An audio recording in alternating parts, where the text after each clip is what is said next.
Entonces, esta semana, hoy vamos a ver un salmo importante, el Salmo 108. Y en el domingo que viene, por las tardes, empezaremos nuevo estudio sobre las cartas de Pedro. Primero y segundo Pedro, empezando el domingo que viene por las tardes y con Zacarías por las mañanas.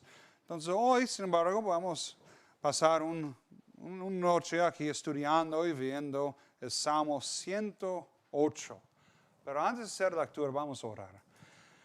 Señor y Padre, damos muchas gracias una vez más por tu santa palabra. Te pedimos que por medio de tu Santo Espíritu que tú hablas a nosotros a través de la lectura y la predicación de tu palabra. Abre nuestros ojos, oídos, nuestra mente y alma para oír tu palabra. Que estemos aquí preparados para recibir tu palabra de ti. Háblanos, Señor, te pedimos. En nombre de Jesús. Amén. Salmo 108, cántico, Salmo de David. Mi corazón está dispuesto, oh Dios. Cantaré y entonaré salmos. Esta es mi gloria. Despiértate, salterio y arpa. Despertaré al alba. Te alabaré, oh Señor, entre los pueblos. A ti cantaré salmos entre las naciones. Porque más grande que los cielos es tu misericordia, y hasta los cielos tu verdad. Exaltado seas sobre los cielos, oh Dios, y sobre toda la tierra sea enaltecida tu gloria, para que sean librados tus amados. Salva con tu diestra y respóndame. Dios ha dicho en su santuario, yo me alegraré. Repartiré a Sequim y me daré el valle de Sucot. Mío es Galad, mío es Manasés, y Efraín es la fortaleza de mi cabeza, Judá es mi legislador. Moab la vasija para lavarme, sobre Edom echaré mi calzado, me regocijaré sobre Filistea. ¿Quién me guiará a la ciudad fortificada? ¿Quién me guiará hasta Edom? ¿No serás tú, oh Dios, que nos habías desechado? No, y no salías, oh Dios, con nuestros ejércitos. Danos socorro contra el adversario, porque vana es la ayuda del hombre. En Dios haremos proezas, y Él hollará a nuestros enemigos. Hasta aquí la palabra del Señor.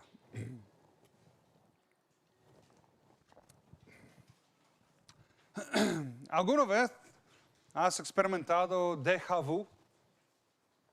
¿Alguna vez has pasado algo nuevo en la vida que al mismo tiempo era muy parecido a algo que ya habías pasado o sonado? Por ejemplo, cuando entras en un nuevo sitio y estás seguro que has estado ahí una vez antes, aunque es tu primera vez ahí. Cuando leemos el Salmo 108, tenemos una sensación de déjà vu. Es como hemos visto estas mismas palabras antes. Hemos visto las mismas características. Como dice el título, es un salmo de David. Y, bueno, siendo inspirado por el Espíritu Santo, Él es el autor de las palabras que tenemos delante de nosotros. Pero cuando leemos esas palabras, todavía tenemos déjà vu. Lo tenemos porque son las mismas palabras. Estas palabras de este salmo son las mismas palabras de dos otros salmos de David. Y eso es lo que hace este salmo tan especial.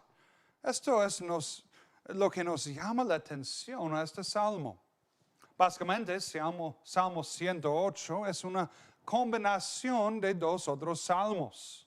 Los versículos 1 a 5 son directamente del Salmo 57, versículos 7 a 11, casi palabra por palabra. Y además los versículos 6 a 13 son del Salmo 60, versículos 5 a 12, también casi palabra por palabra. Es como si alguien cortó estos dos salmos por mitad y luego los pegó juntos para formar este salmo nuevo. Quizás era David o quizás un editor posterior que Dios inspiró para combinar estos dos salmos en uno. Porque sabemos que Dios es el autor. Dios inspiró todo, entonces está aquí por una razón. Entonces, ¿por qué estudiamos? ¿Por qué estudiamos algo que simplemente es una repetición? ¿Por qué debemos pasar tiempo en el Salmo 108? O como han preguntado otros, ¿no sería mejor simplemente mirar a Salmo 56, 7 o Salmo 60? Y tristemente eso es lo que hacen muchos, incluso en los comentarios. Algunos salten por completo este salmo con una notita. Bueno, mira Salmo 57 y 60.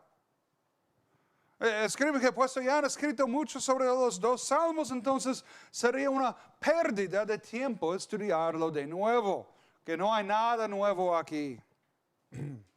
En Rusia, en Ucrania, en los países del este, los colegios están obsesionados con la poesía. Bueno, la población también, pero sobre todo en los colegios. Los estudiantes, menos mal que los jóvenes aquí, tú no estás ahí en Rusia, porque ahí tienen que estudiar y memorizar salmos cada semana, poemas cada semana, poemas largas.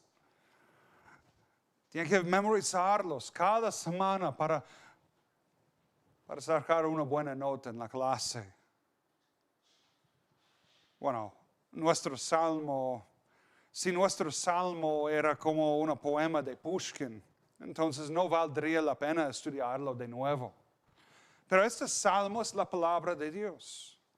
Dios quiso darnos estas palabras otra vez. Y si Dios consideró bien al repetir las palabras de los dos salmos, entonces debemos prestarle atención. La repetición es la madre del aprendizaje. Todos los profes de escuela infantil te darían lo mismo. Igual los padres de niños pequeños. Si yo quiero que mis hijos recuerden algo o hacer algo, sobre todo si es algo que ellos no quieren hacer, a menudo tengo que decírselos 2 o 3 veces. Igual en la Biblia. Por la fe en el Señor Jesucristo somos hijos de Dios. Y muchas veces nosotros no somos muy diferentes que nuestros hijos pequeños. Muchas veces Dios tiene que darnos las mismas palabras, que nosotros tenemos que oír las mismas palabras y los mismos mandamientos de Dios día tras día para recordarlos, porque somos muy rápidos para olvidar. En Génesis capítulo 1, versículo 27, hablando de la creación del hombre, dice, creó Dios al hombre a su imagen.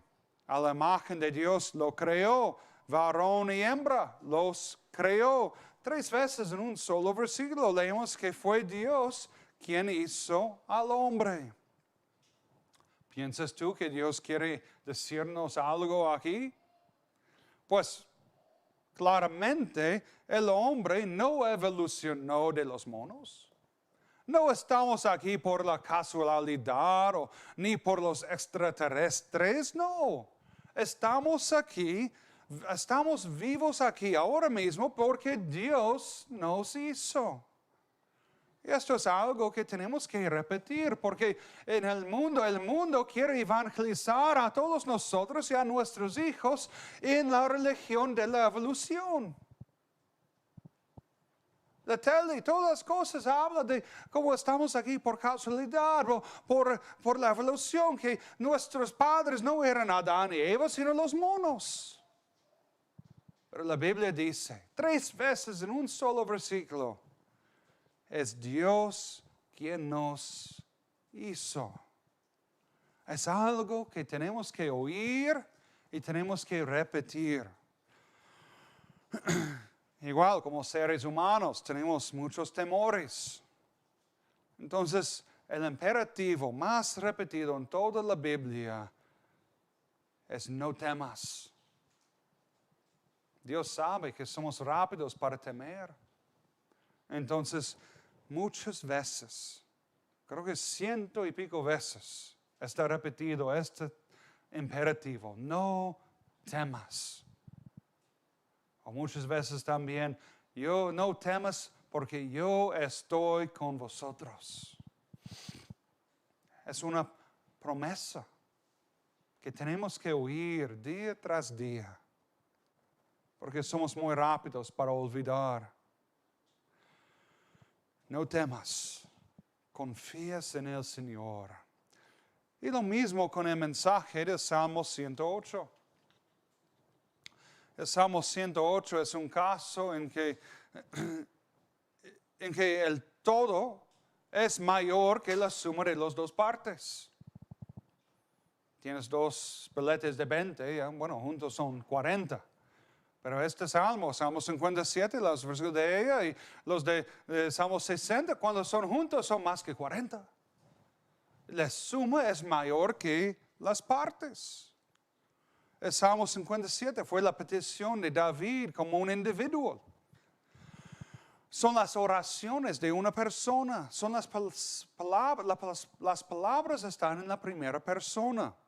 Salmo 57, versículo 1 dice, ten misericordia de mí, oh Dios, ten misericordia de mí. Salmo 60, sin embargo, empieza, es un lamento común. Es un lamento comunal. Versículo 1 dice, oh Dios, tú nos has desechado, nos quebrantaste, te has airado, vuélvete a nosotros. Salmo 57 está escrito en la primera persona singular, usa pronombres singulares, pero 60 está escrito en la primera persona plural y utiliza por eso los pronombres plurales. Y cuando combinan los versículos de esos dos salmos, vemos, y lo que tenemos es una nueva dimensión universal. Un nuevo aspecto comunal de este salmo. Y esa es una de las razones por las que tenemos este salmo y por qué este salmo es tan especial. Se cambia un lamento personal para ser un lamento corporativo, un lamento del pueblo. Se modifica una oración personal y la cambia para el uso comunal, para todo el pueblo de Dios. Y cuando estudiamos los Salmos 57 y 60, vemos que ambos comienzan con el lamento y la oración y terminan con la alabanza. Salmo 108, sin embargo, invierte este modelo. Empieza con la alabanza y termina con el lamento y la oración. Por tener este nuevo salmo, aprendemos entonces que podemos orar a Dios en varias maneras. Podemos empezar las oraciones con los lamentos y con las peticiones del corazón y luego terminar con alabanzas, dándole gloria a Dios. O podemos empezar glorificando el nombre y los atributos de Dios, glorificando a Dios y terminar con unas peticiones. Los dos modelos son válidos. Son dos de los numerosos ejemplos de oración que tenemos en la Biblia. Son dos maneras diferentes para hablar con Dios. Uno no es mejor o más válido que el otro. También en el Salmo 108 vemos una progresión del uso de yo al uso de nosotros. Cuando yo, o Jonathan, o Santiago oramos la oración pastoral en los cultos de la iglesia, intentamos siempre orar usando la primera persona plural. Nosotros no estamos hablando con Dios como hablamos con Él por la mañana o por la tarde antes de dormir. La oración pastoral es una oración corporal, es una oración de la iglesia. Estamos llevando a Dios las peticiones comunes de toda la iglesia. No solo las nuestras, sino las de toda la congregación. Lo mismo para los padres cuando oramos con la familia o cuando oramos con grupos. Hay ocasiones en las que es bueno orar o confesar algo personal en la oración y delante de la familia. Es bueno enseñar a los niños, a los peques, que por la fe tenemos acceso directo a Dios y podemos hablar con Él en la primera persona. Pero también, al mismo tiempo, como líderes de la familia, podemos orar en la primera persona plural, orar por toda la familia. Y este salmo es un gran ejemplo de una oración que un padre puede orar con la familia.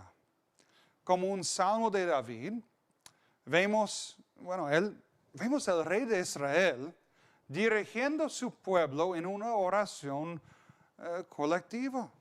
Él está ofreciendo oración a Dios en el nombre de todo su pueblo. Y él comienza orando por sí mismo, sí. Pero luego él cambia la voz de su oración para orar por las personas que están con él y que están bajo su autoridad. El gran predicador Spurgeon llamó este salmo la canción del guerrero de la mañana. Es la oración de un líder frente a sus adversarios. Pero también es la oración de alguien quien no puede esperar hasta el amanecer para cantar alabanzas a Dios. Versículo 2 dice, despiértate, salterio y arpa, despertaré el alba. Este líder, este rey ama a Dios tanto que él quiere gritar desde las montañas y cantar las alabanzas a Dios hasta los últimos de la tierra. Él está tan emocionado por alabar a Dios que no puede dormir ni a un momento más.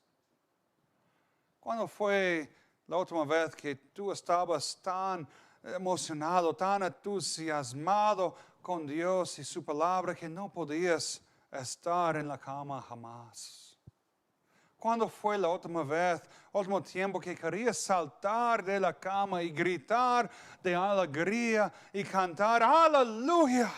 Alabado sea nuestro Dios. Gloria a Dios, estoy vivo y salvo. Eso es lo que vemos en David aquí. Eso es lo que debemos ver en cada verdadero líder del pueblo de Dios. En cada creyente. David estaba tan entusiasmado por alabar a Dios que quería que el sol saliera antes para poder empezar cantos de alabanza a Dios.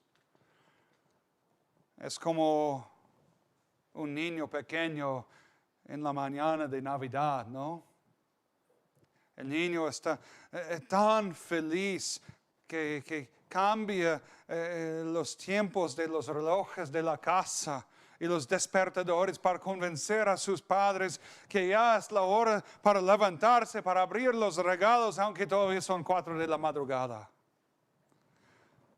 Pero en lugar de enfocarnos con los regalos temporales, en las cosas que se oxidan o desvanecen o rompen, el salmista se enfoca en adorar a Dios. ¿Cuándo fue la última vez que te despertaste a las 4 de la madrugada en el domingo y en vez de mirar a Facebook o a tu móvil, abriste la Biblia y empezaste a correr por toda la casa? Despiértate, salterio, despiértate, arpa, te alabaré, oh Señor. Como Como quisiera que todos nosotros empecemos el día del Señor de esta manera. Que las naciones, que nuestros vecinos escuchen nuestras canciones de alabanza. Que ellos nos pregunten cuál es la razón por nuestra alegría. Como muchos ya sabéis, cuando estaba yo estudiando en el seminario, yo vivía en la ciudad de Colombia, en Carolina del Sur, y en la iglesia había un grupo de oración de varones. Este grupo se reunía cada viernes muy temprano. A las 6:30 empezamos con el café y una cazuela de huevos mezclado con harina de maíz y queso, y de vez en cuando había chorizo también. Esos días eran muy buenos, sobre todo con el chorizo.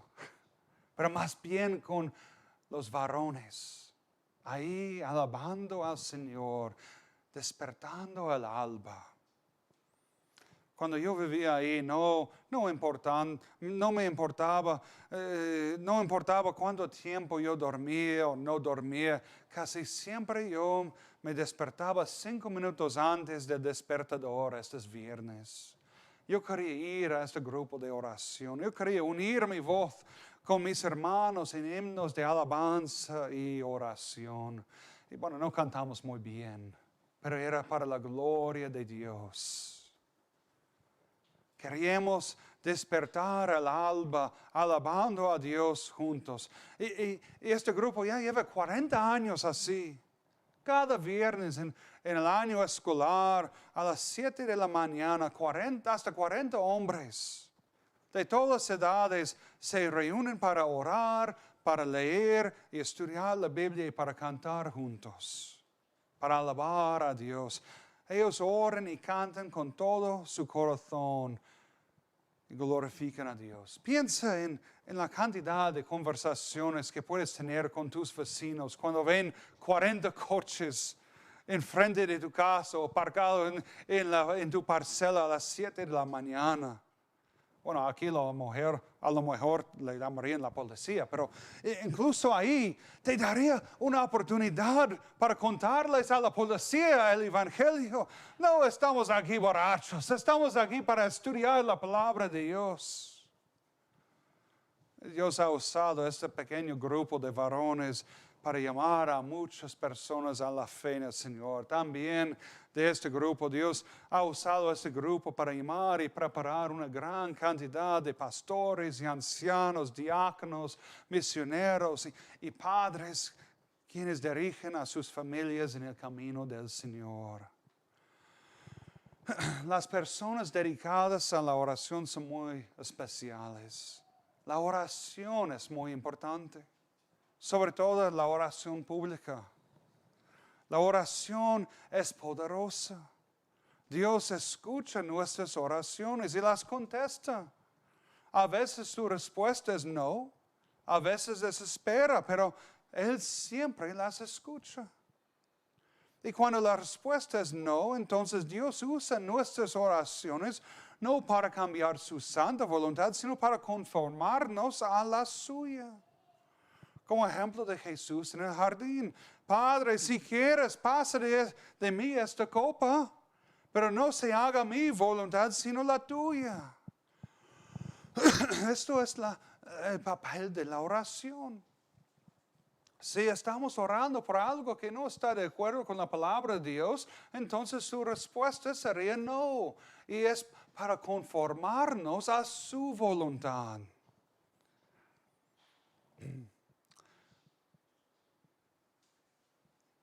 Y cuando una iglesia pierde su enfoque sobre la oración, muy pronto la iglesia empieza a morir o caerse a problemas. Y también cada creyente. Cuando perdimos este gozo de hablar con Dios, muy pronto, muy rápido caemos en el pecado y más problemas. Y tristemente en muchas de las iglesias, las reuniones de oración son las reuniones con menos gente. Muchas personas no ven la oración como una prioridad. pero es una prioridad. Es un gran honor estar reunidos juntos y alabar a nuestro Dios, hablar con Él en la oración. Debemos ser una iglesia de oración. Os animo que venga, si puedes, el viernes para estar con nosotros, para estudiar la palabra y para orar juntos. Es un gran gozo que tenemos.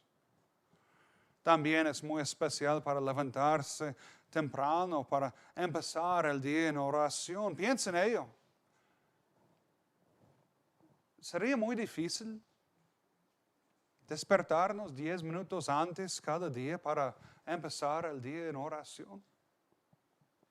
Empezar el día orando por la familia, orando por las personas y nuestros amigos que todavía no conocen al Señor. Es algo que casi no nos cuesta nada. 10 minutos. Es algo que todos podemos hacer. Y debemos empezar el día orando y terminar el día orando y alabando y glorificando a Dios y pidiendo su ayuda. Él es Dios. Y Él escucha, Él contesta nuestras oraciones.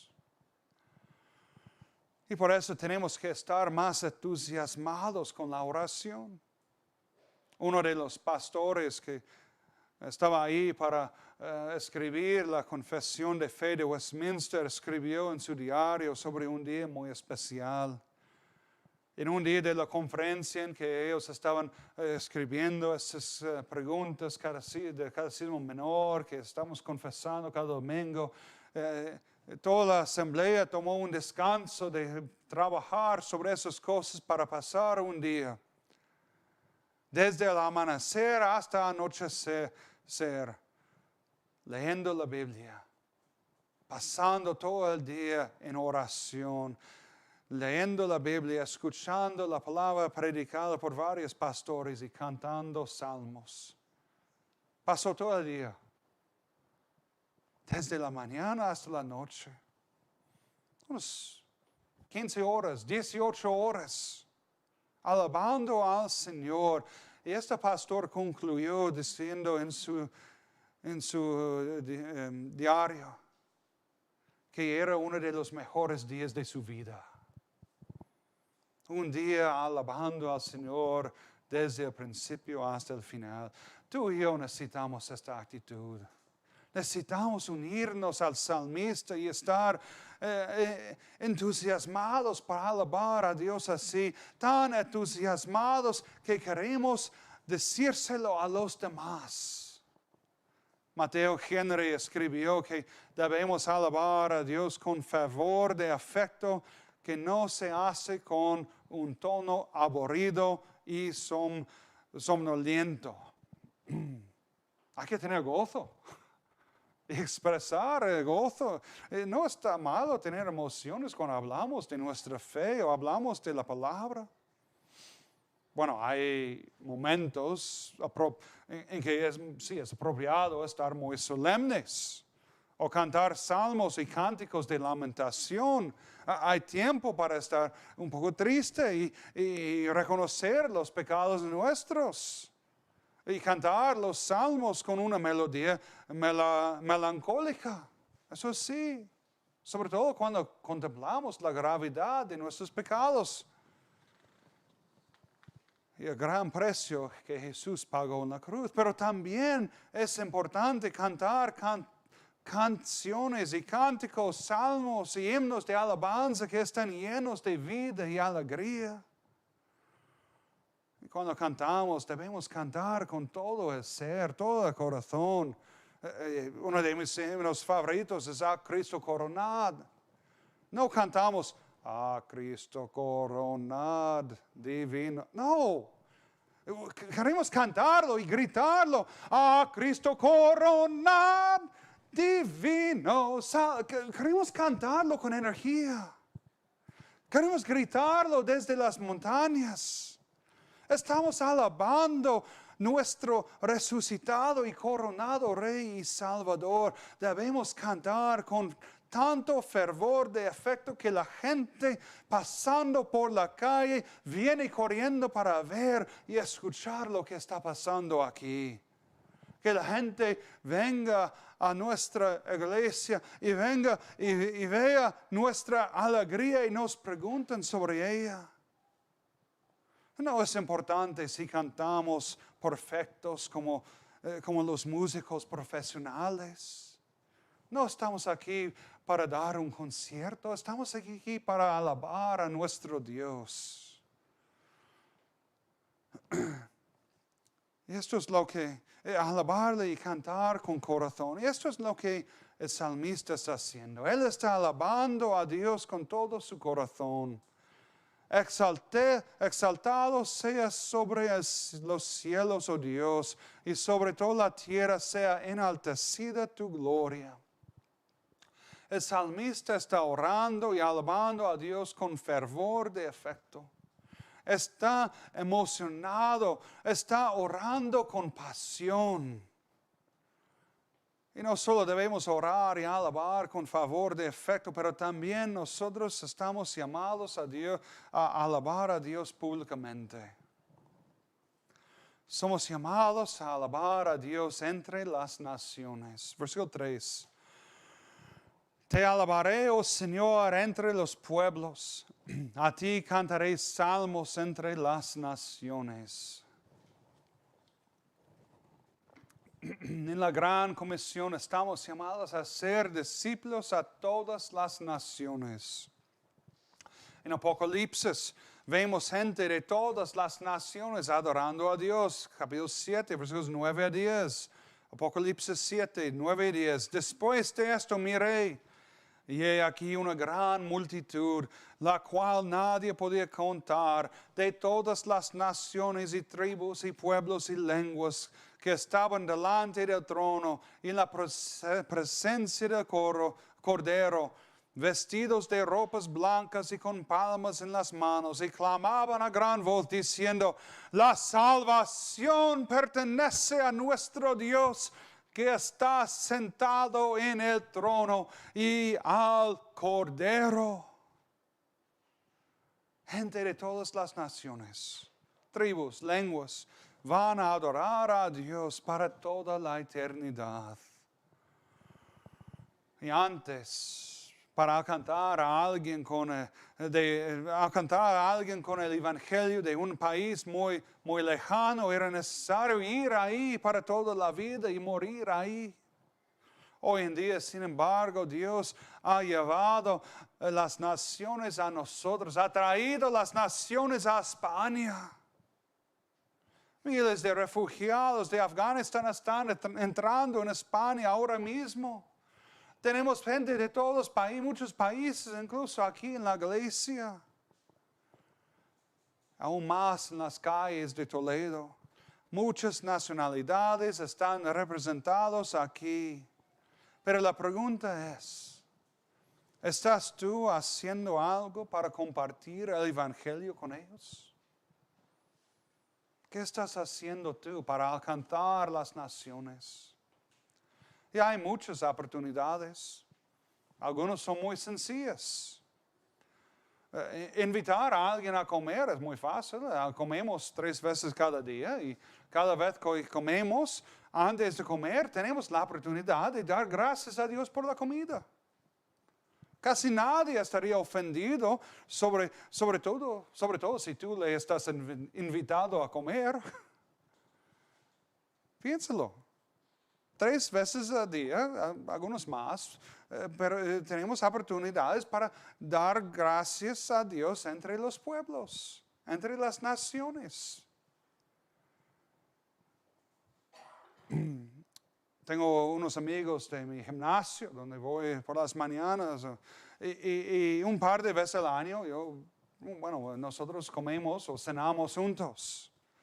Y hace unos años, cuando yo comí con ellos por la primera vez, les pedí permiso para bendecir la mesa y dar gracias a Dios por la comida.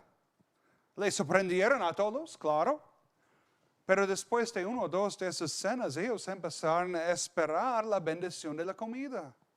Ellos empezaron a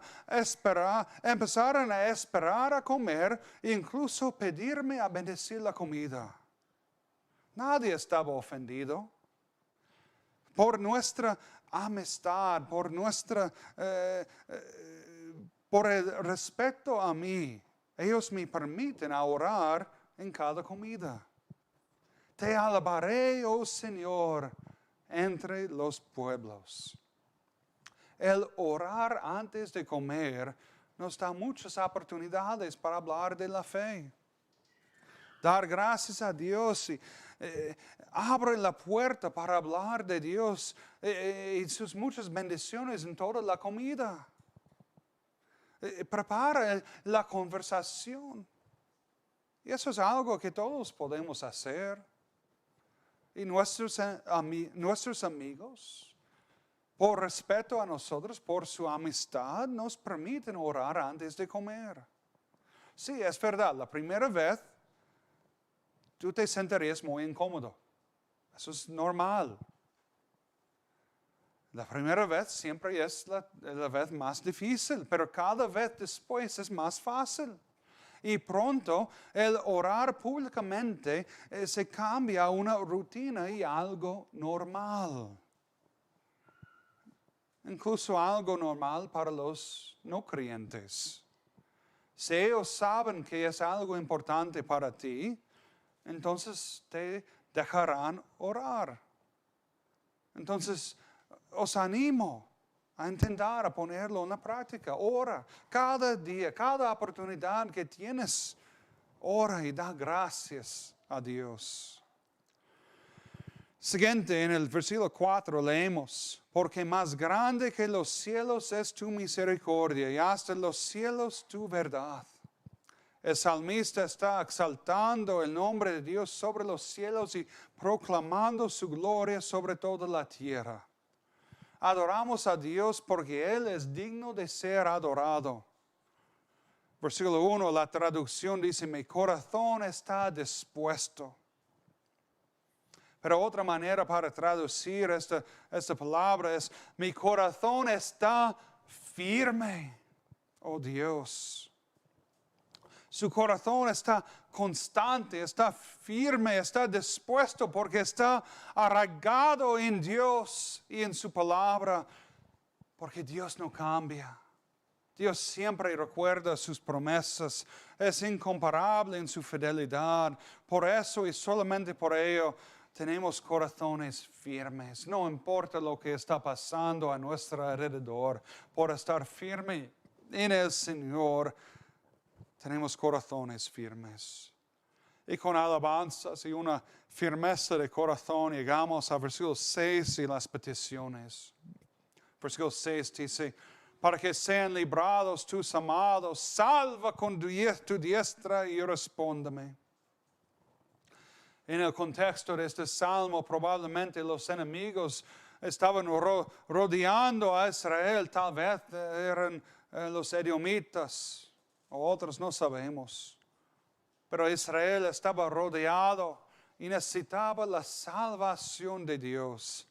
Y esta salvación solo podía venir de Dios. Desde la fuerte diestra de Dios viene la salvación. En el Antiguo Testamento, la mano derecha era la mano del poder. Éxodo 15, versículo 6 dice, tu diestra, oh Señor, magnificada en poder. Tu diestra, oh Señor, ha quebrantado al enemigo. O en Éxodo 15, versículo 12, extendiste tu diestra, la tierra los tragó. La mano derecha es la mano preferida y poderosa en la Biblia. Es la mano que trae la salvación divina. Es la mano derecha de Dios que quita y destruye a sus enemigos y los que se oponen a su pueblo. La diestra de Dios los libra del lazo del cazador y de la peste destructora, como dice Salmo 91. En el Nuevo Testamento, sin embargo, leemos menos sobre el poder de la mano derecha de Dios y más sobre Él que está sentado en el poder a la diestra de Dios. socorro temporal de los enemigos vino del gran poder de la mano derecha de Dios, pero la liberación eterna, la salvación eterna viene de Cristo, que ya está sentado a la diestra de Dios el Padre. Entonces, tanto la salvación física como la salvación eterna viene de la mano derecha de Dios el Padre. Como hemos leído en Hechos capítulo 5, versículo 31, Dios ha exaltado a Cristo con su diestra por príncipe y salvador, para dar a Israel arrepentimiento y perdón de pecados. ¿Y quién es el objeto de la salvación de Dios? Versículo 6. Para que sean librados tus amados. Esta expresión, tus amados, es una expresión bastante rara en el Antiguo Testamento. Generalmente es una referencia usada solamente para hablar de tus niños o tu amada esposa, amado esposo. Pero en el Nuevo Testamento la versión griega es mucho más común. La vemos cuando Dios dice que Cristo es su Hijo amado. Mateo capítulo 3, versículos 16 y 17. Jesús, después que fue bautizado, subió luego del agua y he aquí los cielos fueron abiertos y vio el Espíritu de Dios que descendía como paloma y venía sobre él. Y hubo una voz de los cielos que decía, esto es mi Hijo amado, en quien tengo complacencia. También es una expresión usada mucho para hablar de los que están en Cristo Jesús. Primero de Juan, capítulo 3, versículos 1 y 2, dice, mirad cuál amor nos ha dado el Padre para que seamos llamados hijos de Dios. Por esto el mundo no nos conoce porque no le conoció a Él. Amados, ahora somos hijos de Dios. Somos hijos de Dios. Cuando estás en Cristo, tú eres un hijo, una hija amado de Dios. Y Dios protege, Dios salva a sus amados hijos. Su mano derecha de poder la garantiza. Jesús, su amado Hijo, sentado a su diestra, la garantiza. Pero también tenemos que recordar que eso no significa que nada malo va a pasar en tu vida. La Biblia nunca nos promete la prosperidad, la salud o las riquezas terrenales y temporales, pero la Biblia sí nos promete la vida eterna. La Biblia nos promete las riquezas que están en los cielos. Entonces tenemos que ver el mundo a la luz de Romanos capítulo 8.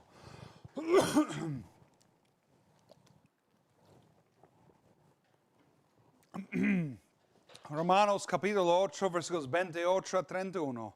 Y sabemos que a los que aman a Dios, todas las cosas les ayudan a bien.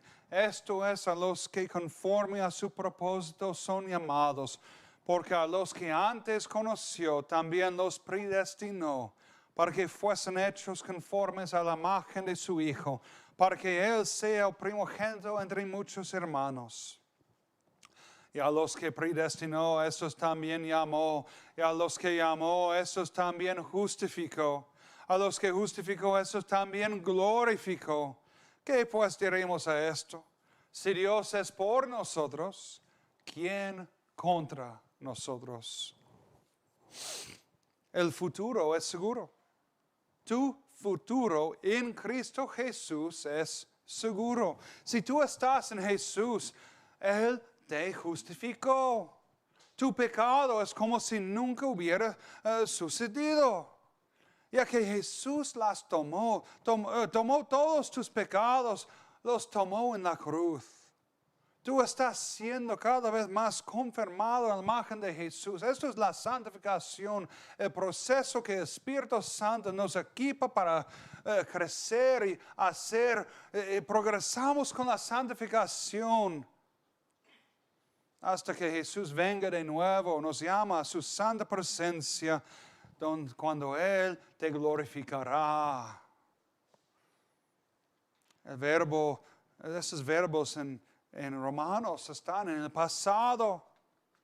Aunque la glorificación es un acto futuro, está escrito en el pasado porque es una promesa segura. Es tan segura. Es como si ya ha ocurrido. Eso es la belleza.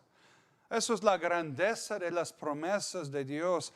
Ellas son las cosas seguras, son sí y amén, como hemos visto esta mañana. La palabra de Dios es perfecta y eterna, es sí y amén. Dios no es como un político, Él no miente, Él cumple sus promesas. Cada uno podemos confiar en Él. Y por eso el salmista regresa en el versículo 7 a 9, repitiendo algunas promesas que Dios dio a Israel. Dios ha dicho en su santuario, yo me alegraré, repartiré a Secaim y mediré el valle de Sucot. Mío es Galaad, mío es Manases, y Efraín es la fortaleza de mi cabeza, Judá es mi legislador, Moab la vasija para lavarme, sobre Edom echaré mi calzado, me regocijaré sobre Filistea. No hay nada más grande que Dios, no hay nadie más grande que Dios. Entonces cuando Dios hace un juramento, Él jura por sí mismo. Y nuestra versión dice santuario, pero también puede traducir esta palabra como santidad. Dios ha hablado en su santidad. Y la santidad es un atributo de la naturaleza de Dios. Él es santo, nosotros no, pero Él sí. Santo, santo, santo, como cantemos. Y Él prometió a librar a Israel de sus enemigos. Probablemente el salmista escribió combinar estos dos salmos cuando todos los enemigos estaban rodeándole. Por lo tanto, cuando invocamos el nombre de Dios y recordamos sus promesas, nos cobramos mucho ánimo. La palabra y las promesas de Dios nos da mucho ánimo para seguir cada día. Cuando pasamos por tiempos difíciles, recibimos ánimo de la palabra de Dios y de la oración. Y por eso la oración es tan importante. Dios es el Rey sobre toda la tierra. El mundo es suyo, ya que Él lo creó. Él lo hizo con una palabra. Él puede acabar con todos sus enemigos. Con sus ángeles se puede echarles a todos sus enemigos en el caos o en la destrucción, o llevarles y enviarles directamente al infierno, al juicio. El salmista describe a Moab como el lavabo de Dios. Un lavabo es donde el guerrero lava la suciedad, toda la suciedad y sangre de la batalla. Edom es el lugar en el que él lanza sus zapatos sucios cuando va a lavarse. En los países orientales, para mostrarle a alguien el suelo de tu zapato, es una señal de gran insulto. En muchas tierras no puedes sentarte con los pies puestos sobre una mesa o con las piernas cruzadas, ya que se muestra la parte de abajo de tu calzado a alguien. Hace años cuando derrumbaron la estatua tan grande de Saddam Hussein en Irak, en las noticias la gente estaba ahí con sus zapatos golpeando la cabeza de esta imagen.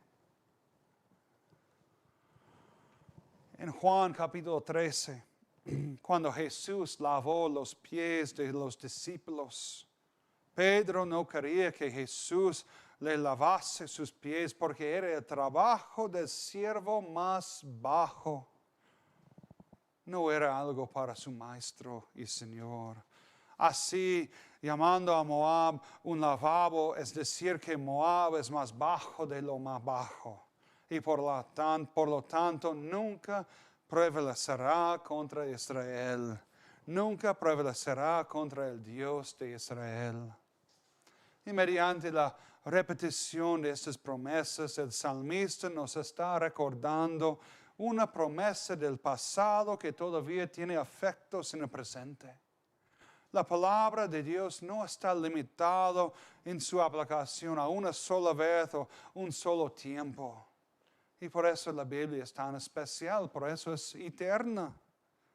Es la palabra de Dios, es aplicable a nosotros hoy en día. Es útil para corregir, para instruir. Cuando la Escritura está correctamente aplicada y predicada y enseñada, su mensaje supera todas las culturas, todas las nacionalidades, todas las generaciones. Y el mensaje nunca cambia. El mensaje central es que el Señor Jesucristo es victorioso. Él es el vencedor. Dios es el vencedor.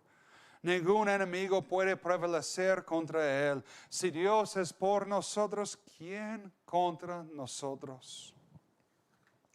A pesar de que las batallas contra el pecado o contra el diablo todavía siguen, la guerra está terminada. Cristo ganó todo por nosotros en la cruz y con su resurrección. Y a pesar de que nuestras batallas hoy en día son más espirituales que literales, como vemos en el Antiguo Testamento, más internos que externos, eso de ninguna manera limita el poder de Dios para prevalecer. Versículo 12 y 13. Danos socorro contra el adversario, porque vana es la ayuda del hombre. En Dios haremos proeza, y Él hollará a nuestros enemigos. Vana es la ayuda del hombre. Pero otra vez, el hebreo es aún más fuerte. Podemos leerlo, porque vana es la salvación del hombre. La palabra traducida como ayuda también significa salvación. Vana es la salvación del hombre. Es absurdo confiar en alguien que no sea Cristo, porque vana es la salvación del hombre. Es ridículo creer que en las buenas obras para salvarte, porque vana es la salvación del hombre. Incluso la mejor persona del mundo no puede salvarse a sí mismo, y mucho menos a personas como nosotros. Solo Jesús puede salvar. Solo Dios salva. La salvación es del Señor Jesucristo, nuestro Señor y Salvador. Vana es la salvación del hombre, pero poderosa es la salvación de Dios. Y igual que los salmistas de la antigüedad, podemos mirar a las promesas de Dios y encontrar seguridad de la victoria eterna en ellas. Lo vemos en Romanos 10. Tomando la profecía, la promesa de Joel, capítulo 2, todo aquel que invoque el nombre del Señor será salvo. Pero Romanos capítulo 10 continúa en versículo 14. ¿Cómo pues invocarán a aquel en el cual no han creído? ¿Y cómo creerán en aquel de quien no han oído? ¿Y cómo oirán sin haber quien les predique? ¿Y cómo predicarán si no fueran enviados? Como está escrito, cuán hermosos son los pies de los que anuncian la paz, de los que anuncian las buenas nuevas. ¿Cómo puede el mundo escuchar las buenas nuevas si no hay nadie anunciándoselas? ¿Cómo puede tu prójimo, tu compañero de trabajo, tu compañero de cole, tu hermano, tu hermana, tus hijos, cómo pueden ellos creer sin oír si tú no estás predicándoles el Evangelio? Y hay muchas maneras diferentes para compartir el Evangelio. Algunos son muy polémicos, como ir a casa, o ir a la casa de un desconocido y darle un folleto del Evangelio. A veces funciona, a veces Dios usa a nosotros en esa manera para repartir un folleto en la calle o dar un folleto a alguien y Dios lo usa para salvar a esta persona. A veces funciona. Dios puede utilizar este método y como muchos otros para llamar a gente a la fe. Pero yo creo que con mucho más frecuencia Dios usa la vida y el testimonio de un creyente para alcanzar a otros. Cuando personas vienen a la iglesia por la primera vez, muchas veces no es por la invitación del pastor, sino es por la invitación de su amigo que es miembro en la iglesia, que va a la iglesia. Por su amor para contigo, por vuestras amistades, ellos vienen a la iglesia. Tú les conoces. Puedes hablar la palabra de Dios en su vida de maneras que yo no puedo. Dios usa a sus hijos, a cada uno para alcanzar a otros con el Evangelio. Nos usa para alcanzar a nuestros amigos, para invitarles a venir a la iglesia, para oír la palabra predicada. Si temes predicar toda la palabra a alguien, pues invítale a la iglesia. Invítale a oír la palabra predicada. Si no tienes las palabras o crees que eres todavía muy joven en la fe y no sabes cómo decir todas las buenas del Evangelio, pues invítale a la iglesia, invita a ellos a hablar con otros hermanos más mayores en la fe. Porque es cuando los no creyentes ven a creyentes vivir diferente que el mundo. Por vernos despertar el alba con oración y cantos de alabanza. Por vernos orar antes de comer.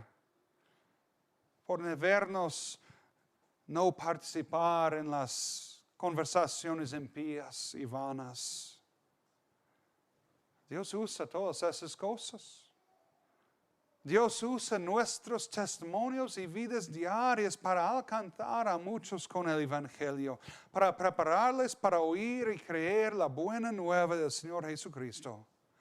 Así que, ¿cuáles son algunas maneras en las que tú puedes vivir y dar testimonio de tu fe? ¿Qué puedes hacer diferente esta semana para compartir tu fe a tu prójimo? Quizás puedes pedir a tus amigos a esperar antes de comer para que tú ores por la comida.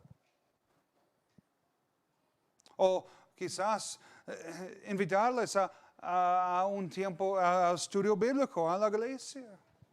Hay muchas cosas que puedes hacer. Y terminando, tal vez la mayor bendición que hay es la promesa que tú no puedes salvar a nadie.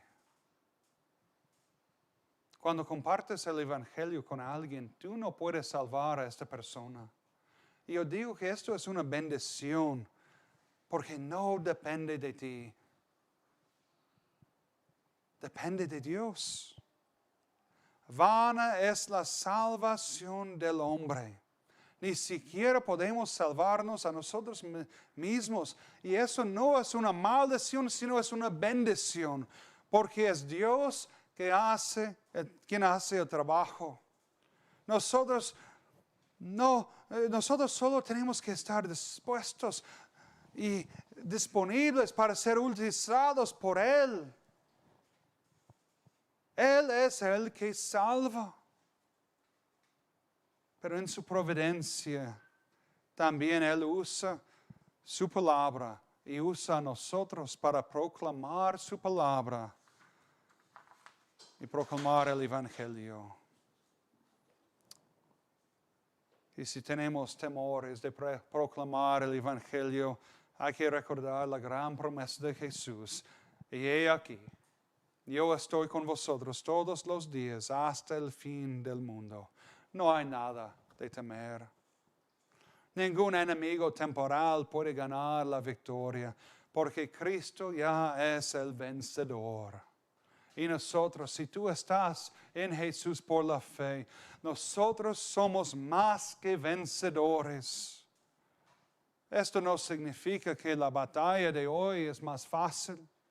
Vivimos en un mundo lleno del pecado. Hay enemigos a todos los lados. Estamos rodeados como Israel, pero al mismo tiempo tenemos la paz de Dios. Tenemos la paz de saber que Cristo Jesús ha vencido la muerte. La paz de saber que cuando estamos en Jesús, cuando le confesamos como Señor y Salvador, nuestra salvación es segura. Somos salvos para toda la eternidad porque vana es la salvación del hombre, pero segura es la salvación del Señor Jesucristo. A Él sea toda la gloria.